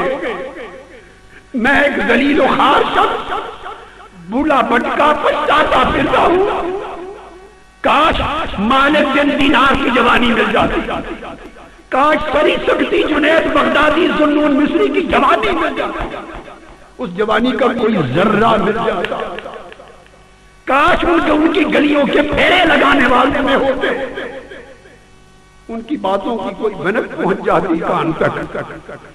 جوانی کا زمانہ اچھا زمانہ ہے، بدل لو بدل لو، چل پڑو، مولا تمہیں قبول کر لے گا۔ اس لیے کثرت سے جب پڑھتے ہیں اولیاء کے احوال تو جوانوں کی بات ہے۔ فرمایا میں نے مسجد حرام میں ایک جوان دیکھا، عارف جوان، اس کے چہرے پر معرفت کی علامت، معرفت کے آثار، مگر کپڑے پھٹے پرانے تھے، غربت فقر اور فاقہ دکھائی دیتا ہے۔ فرمایا میں نے جب اس کی حالت دیکھی تو مجھے اس پہ رحم آیا، تو میرے پاس صرف 100 دینار تھا، میں اس کے قریب ہوا اور 100 دینار چپکے سے اس کے ہاتھ میں دینے کی کوشش کی، چپکے سے۔ اس نے میری طرف توجہ نہیں کی اور ہاتھ جھڑک دیا۔ میں نے کہا میرے حبیب یہ میرا رزق حلال ہے، میں نے تمہاری حالت دیکھی ہے، اس سے کچھ حاجتیں ضروریات پوری کر لینا۔ اس کے کان میں کہا، وہ جوان رک گیا، وہ جوان رک گیا، مڑ کے میرے قریب ہو کے اس نے میرے کان میں کہا، یا شیخ ہذہ حالت لا ابیعھا بالجنہ وما فیھا، یہ جو حال مجھے مولا نے عطا کیا ہے پھٹے پرانے کپڑوں میں، اس خدا کی عزت کی قسم اگر اس کے عوض ساری جنت مل جائے تو میں اس جنت کے سودے میں یہ حال نہیں دوں گا، اور آپ مجھے 4 دینار دے کر دنیا کے درہم و دینار سے میرا حال بیچنا چاہتے ہیں؟ کیا خبر اس حال میں مجھ پر کیا کیتی ہے، اور میرے مولا کے میرے درمیان تعلق کی قربت کتنی ہوتی ہے، وہ میری کتنی خیریت پوچھتا ہے اور میرے حال سے کتنا باخبر ہوتا ہے، اور میرے اور اس کی کتنی راز و نیاز کی باتیں ہوتی ہیں۔ اس حال کی قیمت ہی کوئی نہیں۔ اگر دل میں مولا بس جائے تو حال کی قیمت نہیں رہتی، حال کی قیمت نہیں رہتی۔ حضرت ذوالنون مصری ہی فرماتے ہیں کہ میں نے گلیوں میں ایک جوان کو دیکھا، بچے اس کو پتھر مار رہے ہیں۔ میں نے ان بچوں سے پوچھا کیوں پتھر مارتے ہو اس جوان کو؟ انہوں نے کہا وہ یقول انی اری اللہ تعالی، یہ مجنون ہے، وہ مجنون ہے، پاگل ہے، یہ کہتا ہے میں اللہ کو دیکھتا ہوں۔ قریب ہوئے، فرماتے ہیں جب میں نے قریب ہو کے دیکھا تو وہ بھی جوان تھا، چہرے پر معرفت تھی۔ میں نے پوچھا جوان یہ بچے کہتے ہیں کہ تم دعویٰ کرتے ہو اللہ کو دیکھنے کا؟ اس جوان نے جواب دیا، عارف جوان نے، ہاں عاشقوں کی نگاہ سے محبوب اوجھل کب ہوتا ہے؟ کیا دعویٰ، وہ محبوب عاشقوں کی نگاہ سے اوجھل کب ہوتا ہے؟ مگر عاشق سر کی نگاہ آنکھ سے نہیں دل کی نگاہ سے دیکھتے ہیں۔ حضرت ذوالنون مصری رو پڑے، ان کے بھائی ساتھ کہنے لگے کام بڑا کام کا بندہ لگتا ہے، اس سے 2 باتیں پوچھے۔ آگے بڑھے اور پوچھنے لگے ایک سوال بتا دے عارف جوان، کیف حالک مع اللہ تعالی، یہ بتا دے کہ اللہ کے ساتھ تیرا حال کیسا ہے، اللہ کے تعلق میں تیرا حال کیا ہے، یہ سوال کیا۔ اس جوان عارف نے جواب دیا، اللہ کے تعلق میں حال یہ ہے اے ذوالنون، ما جفوتہ منذ عرفت، جس دن سے اس کی شناسائی ہوئی ہے اس دن سے اس سے بے وفائی نہیں۔ یہ حال جب سے اس سے شناسا ہوا ہوں تب سے اس کا بے وفا نہیں ہوا، اس کے ایک حکم کو نہیں بھولا۔ تو پوچھا جوان شناسائی کب سے ہوئی ہے؟ منذ کم عرفتہ، کب سے شناسائی ہوئی؟ کہنے لگے منذ کتب اسمی فی المجانی، جب سے اس نے میرا نام پاگلوں کی فہرست میں لکھوا دیا، جب سے لوگ مجھے پاگل کہتے ہیں سمجھے تب سے شناسائی ہوئی۔ عزیزان محترم بات ختم کر رہا ہوں دعا کے لیے، آخری حضرت ذوالنون مصری کے واقعہ، بلکہ اس کو حکایت کیا حضرت امام احمد الرفاعی نے۔ فرمایا کہ حضرت ذوالنون مصری بحث فرما رہے تھے، مجلس خطاب کر رہے تھے، دوزخ اور جنت کی بات ہوتی تھی، وہم یبکون، اور اہل مجلس رو رہے تھے، روتے تھے، وفیہم شاب یضحک، اور انہی میں ایک جوان بیٹھا تھا وہ ہنستا۔ حضرت ذوالنون مصری کا خطاب، اہل مجلس رو رہے ہیں، ایک جوان اس میں ہنستا ہے۔ آپ نے اس جوان کو بلایا، فقال ما لک یا ابی، اے بیٹے تیرا حال کیا ہے، تمہیں کیا ہے، یہ سب روتے ہیں تم ہنستے ہو۔ اس نے آگے جواب دیا شعروں میں اور چھوڑ کے مجلس بھاگ گیا۔ اس نے جواب دیا، وہ جواب آپ کو سناتا ہوں، آپ بھی ذوق میں میرے ساتھ آنکھیں سنیں۔ اس نے کہا کلہم یعبدون من خوف نار او بأن یسکنوا الجنان طویلا، کہتے میں ان کے رونے پر ہنستا اس لیے ہوں کہ یہ سارے کے سارے آگ سے ڈر کے مارے عبادت کرنے والے، یہ آگ سے دوزخ سے ڈر کے عبادت کر رہے ہیں اور دوزخ سے ڈر کے رو رہے ہیں، یا جنت میں طویل اقامت حاصل کرنے کے لیے رو رہے ہیں اس طلب، یا دوزخ کے ڈر میں روتے یا جنت میں اقامت اور سکونت کے لیے روتے ہیں۔ وَلَيْسَ فِي الْخُلْدِ وَالْجِنَانِ هَوَائِي وَهُمْ يَرَوْنَ النِّجَاةَ حَظًّا جَزِيلًا، لیکن میری جو طلب ہے، میری طلب نہ وہ مجھے خلد میں ملتی ہے، نہ وہ جنتوں میں ملتی ہے، نہ وہ کہیں نجات میں وہ حظ ملتا ہے جو میں چاہتا ہوں، جو یہ دیکھتے ہیں ایک جزیر جزا دیکھتے ہیں. فرمایا ان فی ریاض عیونہا سلسبیلا وَأَنَا لَا أَبْتَغِي بِحُبِّي بَدِيلًا. میں دیکھتا ہوں کہ جنت بھی ہے، اس میں چشمے بھی ہیں، سلسبیل بھی ہے، سارے حسن ہیں، مگر وہ ساری چیزیں دیکھ کر میری محبت مجھے نظر نہیں آتی. میری محبت کا بدل نہ جنتوں کے چشموں میں ہے نہ جنت کے باغات میں ہے. میری محبت کا بدل صرف میرے محبوب کے جلوہ میں ہے، مولا کی عنایت میں ہے. اس لیے میں ہنستا ہوں کہ نہ جنت کے باغات ہنسنے کی چیز ہے نہ دوزخ کی آگ رونے کی چیز ہے. اور میں تو اس کی رویت میں مستی میں روتا ہوں. دوستو اگر اخلاص کی راہ پر گامزن ہو اور کامل اخلاص قلب کو نصیب ہو جائے تو اللہ رب العزت حجابات اٹھاتا ہے، اپنی قربت بھی دیتا ہے، رضا بھی دیتا ہے اور اپنی رویت و دیدار بھی دیتا ہے. اور آج کی رات اللہ کے حضور ابھی دعا کی صورت میں یہ عہد کرے کہ جس اخلاص کی ساری رات آج بات ہوئی، باری تعالیٰ ہمیں اپنی زندگیوں میں، اپنے اعمال میں، اپنی اطاعت میں، اپنی عبادت میں اور اپنے تعلق میں وہی اخلاص عطا کر جو تو نے اپنے عاشقوں کو عطا کیا، اپنے طالبوں کو عطا کیا اور اپنے زاہدوں اور عارفوں کو عطا کیا. ہاتھ اٹھاتے ہیں اللہ کے سامنے. وما علینا الا البلاغ. اللهم صل وسلم وبارك على سيدنا ومولانا محمد وعلى آله وصحبه وأزواجه وأولاده وبناته وخلفائه الراشدين المهديين وأهل بيته الطيبين الطاهرين والأئمة السلف الصالحين وجميع الأولياء والكاملين وعلينا معهم أجمعين برحمتك يا أرحم الراحمين. میرے مالک، ہمارے سردار، ہمارے بادشاہ، تو نے ہماری بدعمالیاں دیکھ کر ہمیں اپنی بارگاہ سے ہٹا دیا، دور کر دیا اور ہمیں اپنی خدمت سے محروم کر دیا.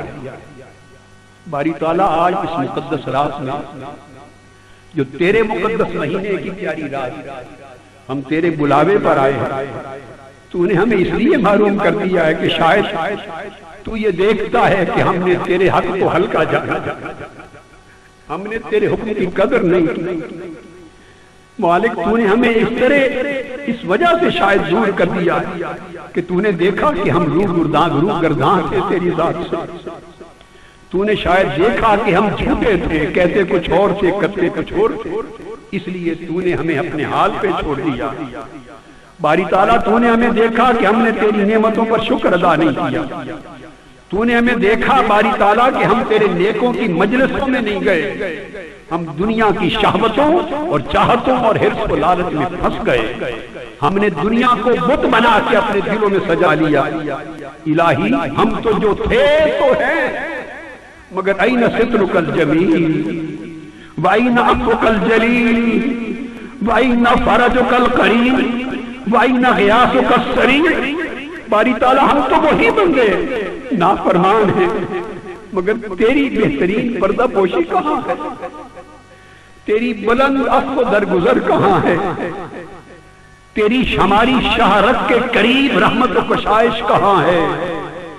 تیری ہمارے گناہوں سے بھی زیادہ بڑھ کر فریاد رسی کرنے کی عادت کہاں ہے؟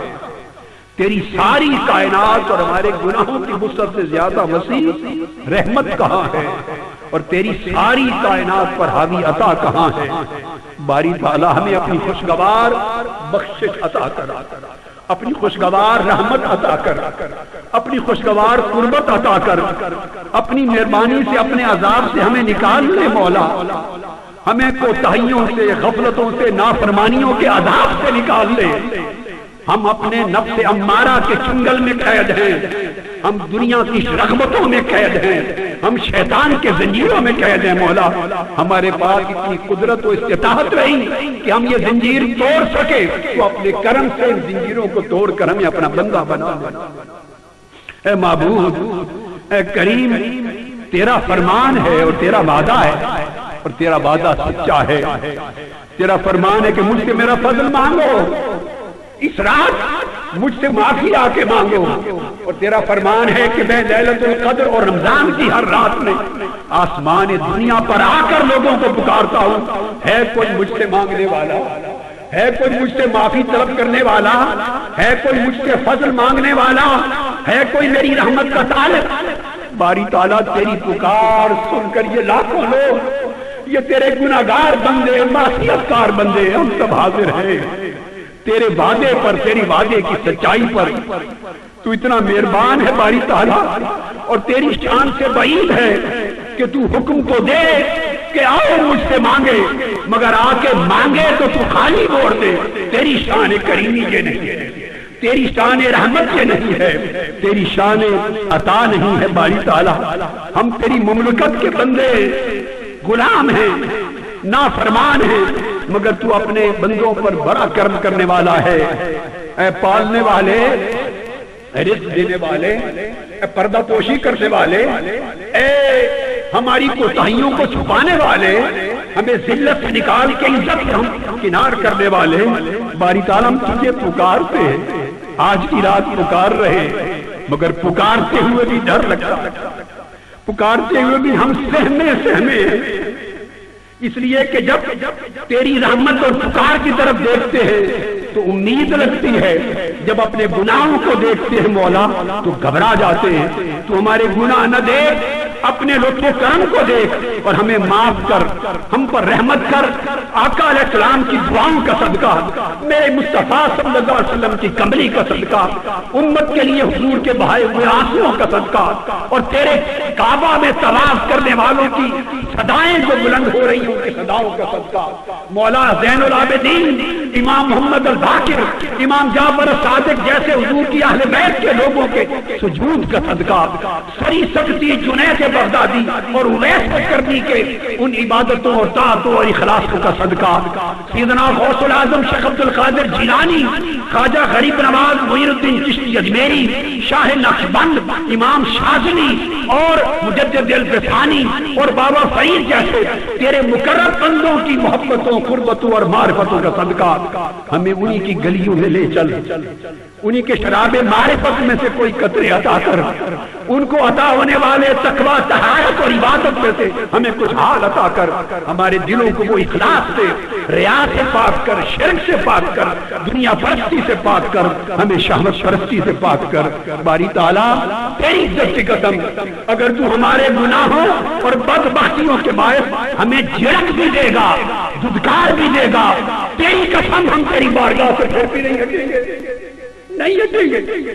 ہمیں معلوم ہے تیرے در سے گئے تو کہاں جا کے مانگے، تیرے سائل کہاں سوال کریں، ہم تیرے منگتے ہمیں اور کہاں ملے گا. باری تعالیٰ اگر تو ہمیں عذاب کی اور مشکلات کی زنجیروں میں جکڑ دے، اگر تو ہماری رسوائیاں یہاں کر دے، اب ہمیں جہنم کا راستہ بھی دکھا دے، تب بھی میرے مولا ہماری امید تیری رحمت سے منقطع نہیں ہوگی.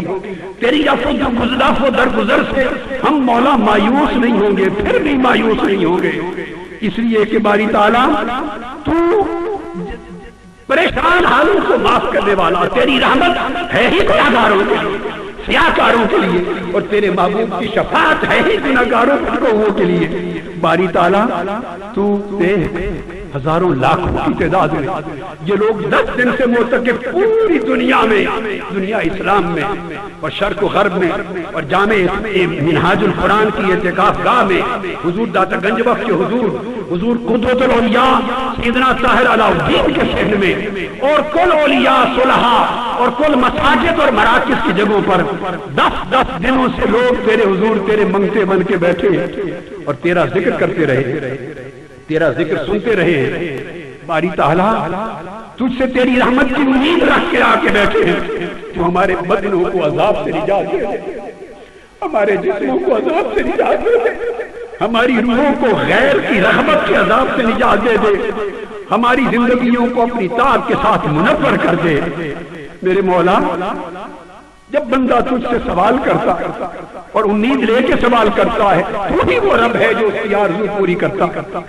مولا ہم ذلیل نطفہ تھے تو نے ہمیں انسان بنایا, ہم ننگے تھے تو نے ہمیں لباس پہنایا, ہم کمزور تھے تو نے طاقت دی, ہم گونگے بہرے تھے تو نے زبان اور کان دیے, ہم بے فہم تھے تو نے عقل دی, ہم دنیا میں ذلیل تھے تو نے عزت دی, ہم بھوکے تھے تو نے رزق دیا, ہم پیاسے تھے تو نے پلایا. مولا بچپن سے اب تک اتنی مہربانیاں کرتا چلا آیا ہے, تو اب ہمیں نہ چھوڑ دے ہمارے حال پر, ہمیں ہمارے حال پہ نہ چھوڑ دے, ہمیں کھلا بننا, ہم کھلم کھلا نافرمانی میں پڑ جائیں گے. تو ہمارے گناہوں پہ پردہ ڈال, گناہوں کو ڈھانپ دے اور اپنی بخشش اور رحمت کے چشموں سے ہمارے جسموں کو, ہماری روحوں کو دھو دے. باری تعالیٰ تو ہمارے تھوڑے اعمال کو نہ دیکھ, برے اعمال کو نہ دیکھ, تو بہت وسیع گناہوں کو معاف کرنے والا رحیم و کریم ہے, اپنی رحمت کو دیکھ. ہمارے ٹوٹے پھوٹے اعمال کا بدلہ نہیں مانگتے, ہمارے اعمال تیری بارگاہ کے لائق نہیں, تو اپنی بخشش کے صدقے اور آقا علیہ السلام کی شفاعت اور وسیلہ کے صدقے ہمیں معاف کر دے. میرے مولا ہمیں اپنے ذکر اور عبادت کی توفیق میں زندگی بسر کرنے کی لائق کر, ہمارے دلوں کو اپنی محبت سے بھر دے, ہمارے دلوں کو دنیا سے بے رغبتی دے دے, ہماری زندگیوں میں طلبات اور رغبات میں آخرت کی طرف توجہ اور التفات دے دے. مولا اپنی رضا اور قربت کی طرف ہمارے اندر پیدا کر اور اپنا شوق لقاء پیدا کر, اپنی معرفت دے. جتنے بیمار آئے ہیں ان کے ظاہر و باطن کو شفا عطا کر, اور حضور کی پوری امت میں جہاں جہاں کوئی ہے, یہاں نہیں بھی آیا, سب بیماروں کو ظاہر و باطن کی شفا دے. امت محمدی کے ہر پریشان کو مولا ان کی پریشانی کو رفع فرما. ہر اس شخص کو جو تیری بارگاہ میں ہاتھ اٹھا کے بیٹھا ہے اور جو نہیں بھی ہاتھ اٹھا سکا, مولا ان کی حاجات کو پورا کر دے. جن کے رزق تنگ ہیں ان کو وسعت دے دے, جنہیں اولاد نہیں ان کو اولاد دے دے, جنہیں اولاد نرینا کی طلب ہے انہیں بیٹھا دے, جن کی اولادیں دی ہیں ان کی اولادوں کو نیک اور صالح کر دے. ہمیں آقا علیہ السلام کی غلامی دے, آقا علیہ السلام کی محبت میں رکھ, حضور کی اطاعت میں اتباع میں رکھ, ہمیں فنائیت دے دے نسبت محمدی میں. ساری قوم پاکستان کا مقدر بدل دے میرے مولا. ہماری نافرمانیوں کے باعث تو نے ہمیں اپنے عذاب کی گرفت میں لے لیا ہے. مولا اگر عذاب تو ختم نہیں فرمائے گا تو یہ قوم تو کبھی اپنے اعمال کو بدل کے عذاب ختم کرنے کے لائق نہیں. تو کرم کی بارش کر, ہمارے مقدر سوار اور گٹا ٹوپ اندھیرے میں مولا امید کا کوئی راستہ نکال, خیر کا سورج طلوع ہو, یہ امت تیرے دین کی طرف پلٹ آئے, خیرت کی طرف پلٹ آئے, پاکستان اصل پاکستان بن جائے. حضور کے گنبد خضرا کا سایہ نصیب ہو, ہم حضور کے نالین پاک کے سائے میں رہیں, آقا کے نالین پاک کے سائے میں مریں, اور قبر میں حضور کا چہرہ انور آئے تو حضور کی معرفت نصیب ہو. قیامت کے دن حضور کے لیوائے حمد میں چلے, حضور کی شفاعت نصیب ہو. تمام حاضرین کی جملہ حاجتوں کو پورا کر, جو مرادیں لے کر آئے ہیں وہ پورا کر. مولا آج رات ایک شخص بھی ایسا خالی نہ بھیج جس کی جھولی واپس جائے, اٹھے ہوئے ہاتھ کوئی واپس نہ جائے. مولا تو اپنے کرم سے بھر دے, اپنی بخشش سے بھر دے, مرادوں سے بھر دے, اپنی عنایت سے بھر دے, اور ہمیں اس قابل کر کے ہم تجھ سے تجھی کو طلب کریں میرے مولا. اور دنیا میں بھی تو ہمارے لیے کفیل ہو, آخرت میں بھی تو کفیل ہو. اور آقا علیہ السلام کی سچی محبت, سچی اتباع اور آقا کے دین کی سچی نصرت کی ہمیں توفیق عطا کر. ہمیں اپنی شہوتوں اور مفاد پرستیوں اور خود غرضیوں کی زندگی سے باہر نکال. اور میرے مولا ہمیں ایسا کر جو تیرے دین کا پرچم لے کے اٹھے اور مصطفیٰ کی سنت کو زندہ کرے, آقا کے دین کو زندہ کرے. ہمیں اس مجاہدہ کی توفیق دے جو ابو بکر صدیق کو دیا, جو عمر فاروق کو دیا, جو عثمان غنی اور علی شیر خدا کو دیا, جو امام حسن امام حسین کو دیا. ان کے مجاہدات میں سے کچھ حصہ عطا کر, ان کی ریاضات میں سے کچھ خیرات دے, ان کی معرفتوں اور محبتوں میں سے کچھ خیرات دے.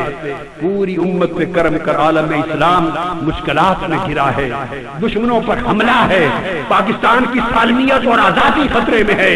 لوگ اس پاکستان کو گروی رکھے بیٹھے ہیں. پاکستان پاکستان نہیں رہا, اغیار کا ٹکڑا بن گیا ہے. مولا اس قوم کو خیر دے کہ اپنے ملک کو بچانے اور دین کو بچانے اور ملک کی سالمیت کی بقا کے لیے اٹھ کھڑی ہو, اٹھ کھڑی ہو, اٹھ کھڑی ہو اور اپنا مقدر سنوار سکے.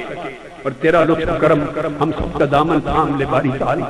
یا اللہ یا اللہ یا اللہ الحمدللہ ولک الحمد علی حسن بلائک وسبوغ نعمائک حمدا یوافق رداک ویمتر عظیم من برک و نداک. یا عظیم یا کریم یا رحیم یا ودود برحمتک یا ارحم الراحمین. باری تعالی اب لوگ اس وقت روانہ ہو رہے ہیں، پھر سحری کریں گے آج کی صبح، اور تیری بارگاہ میں التجا ہے کہ سحری کا لقمہ منہ میں جانے سے پہلے اپنی بخشش و رحمت و رضا کا لقمہ عطا کر. وصلی اللہ تعالی علی سیدنا و مولانا محمد وعلی آلہ وصحبہ اجمعین برحمتک یا ارحم الراحمین. سبحان ربک رب العزۃ عما یصفون وسلام علی المرسلین والحمد للہ رب العالمین. لا الہ الا اللہ محمد